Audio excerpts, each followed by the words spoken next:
Hi everyone, Chef Rose here, and it's Pie Week. We're going to go through 3 different videos on how to make the pie crust, how to roll it out is part 1. Part 2 is making the apple filling, and part 3 is making streusel, putting it all together and getting it into the oven. So let's get going. This is the pie dough recipe on page 283.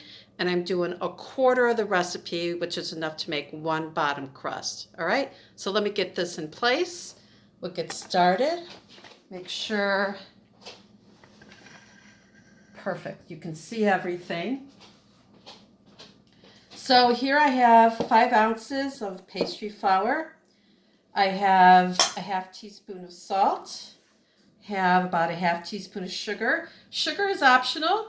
But I like it because remember, the sugar will add to tenderizer. It will add more color to the crust. So a little bit is always a good thing. I have some ice water here ready to go. And I also have the butter.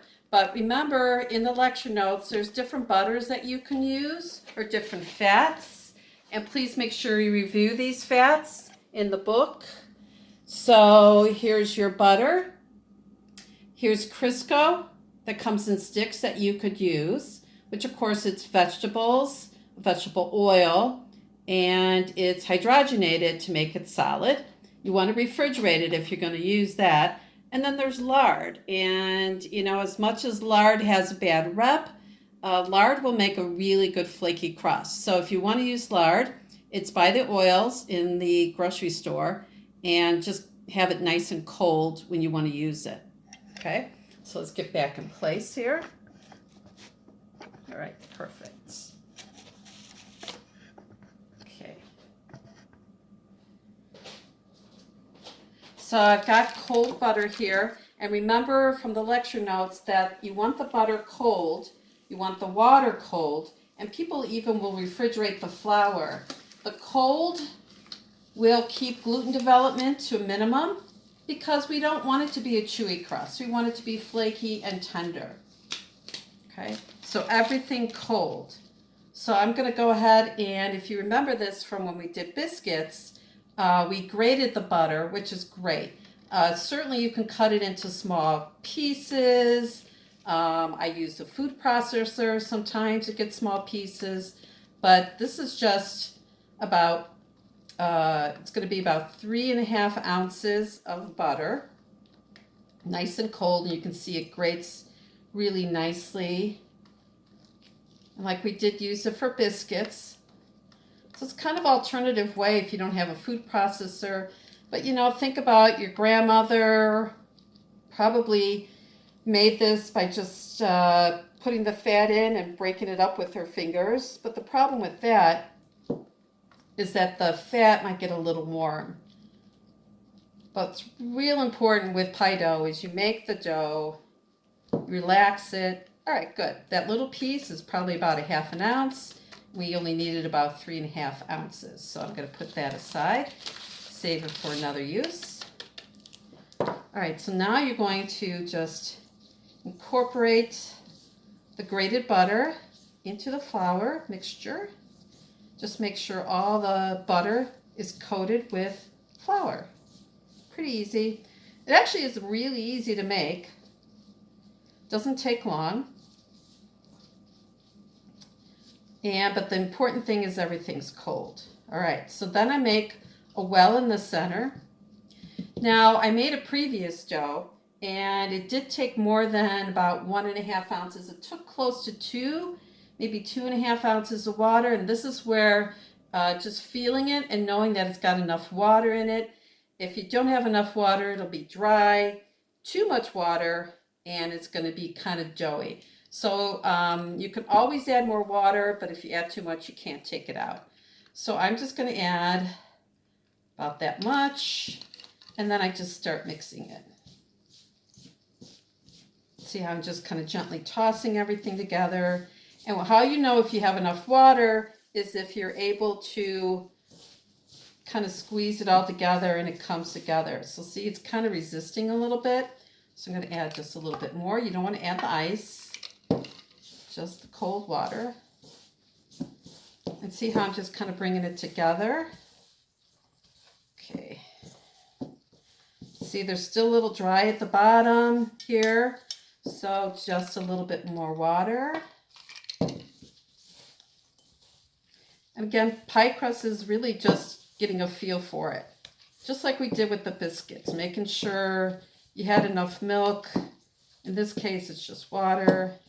And just a touch dry. I can even feel it with the gloves on. It works, you can feel it. There we go. And it's all kind of cleaning up the bowl. Look at that. It's cleaning the bowl. Beautiful. Take it to the table or a silicone mat, and you want to knead it a little bit just to bring it all together.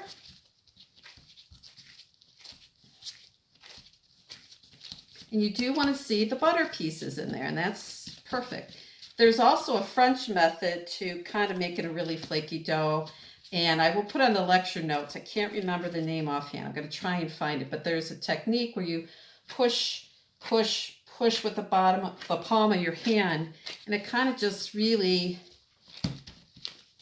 incorporates the butter really well.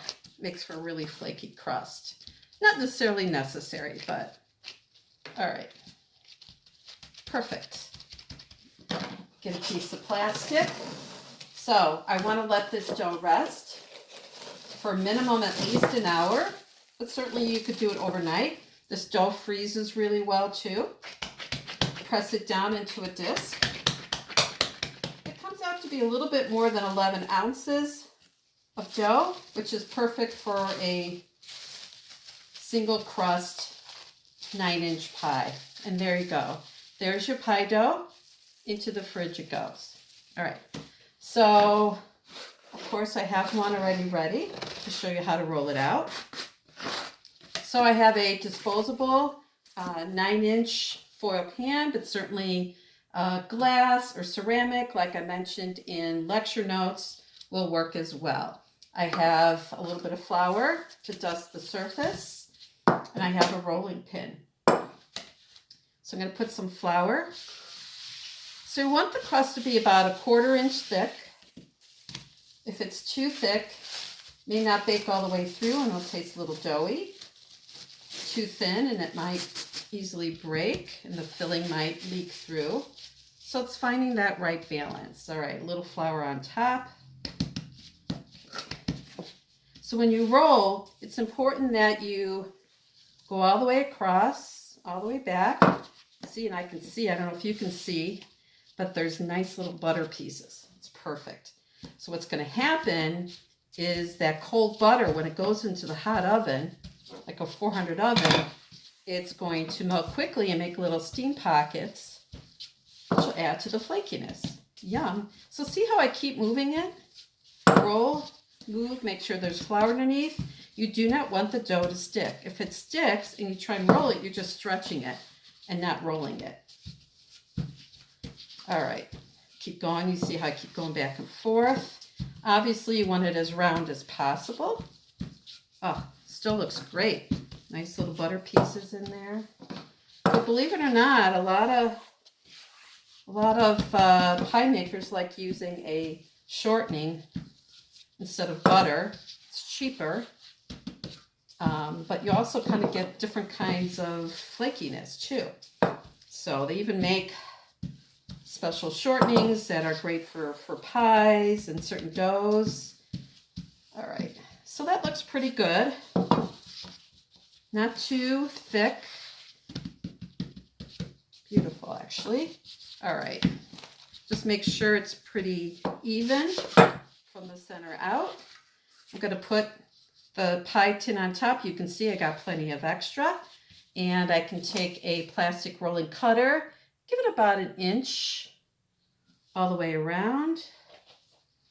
You can save the scraps. There's actually a lot of bakeries that will take any pie dough scraps and brush them with melted butter and cinnamon sugar and bake them and sell them. They're actually really yummy. My mom used to do that too. Really, really yummy. I like to just fold it in half. Put it into the tin. unfold it. Now the important thing is that if you just don't do anything, you're going to have kind of an air pocket. So you want to make sure you lift it up and push it. Lift it up, push it against the side. So you have it pushed all the way up against the side and no air pockets. Perfect. Perfect.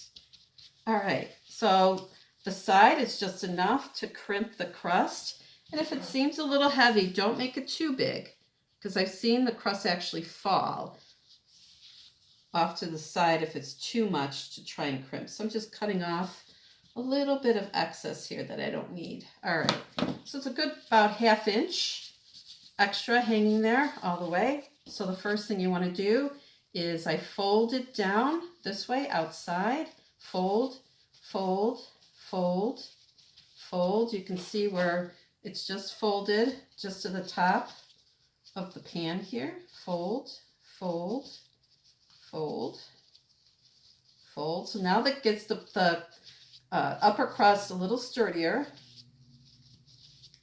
Gives you more to work with now for crimping or fluting. 2 different names you can do it. Okay, once you've got that done, it's going to show you 2 different ways that you can do this. So you could take your thumb and forefinger on each hand, and I squeeze, and one hand comes forward, one goes back. Squeeze. I squeeze a little bit. One goes this way, one goes that. This way, this way, this way, this way. Now another thing you can do, and a lot of people will do, it's easy too, is your thumb and forefinger here, and then you just kind of press it this way. Press, press, press, press out there.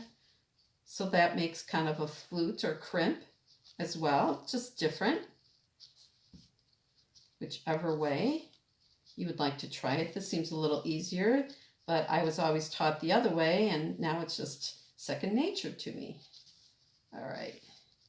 So it's important now that this crust rolled out rest in the fridge at least 30 minutes to an hour to relax the gluten, because if I don't do that and put a filling in right away and put it into the oven, this whole crust will shrink down and lose its shape.